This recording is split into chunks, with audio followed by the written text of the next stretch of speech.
नाशिकमध्ये होणाऱ्या आगामी सिंहस्थ कुंभमेळ्याच्या पार्श्वभूमीवर महत्त्वाच्या विकास कामांना सुरुवात झाली असून मुख्यमंत्री देवेंद्र फडणवीस आणि उपमुख्यमंत्री एकनाथ शिंदे यांच्या हस्ते या विविध विकास कामांचे भूमिपूजन संपन्न झाले।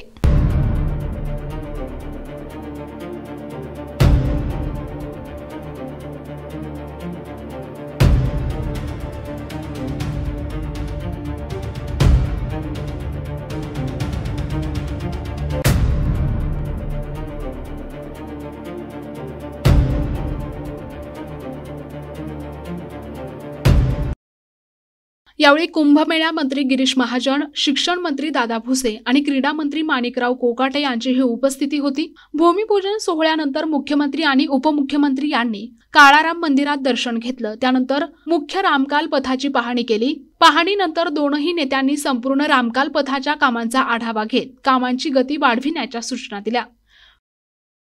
विशेष प्रतिनिधी NTV न्यूज मराठी, नाशिक।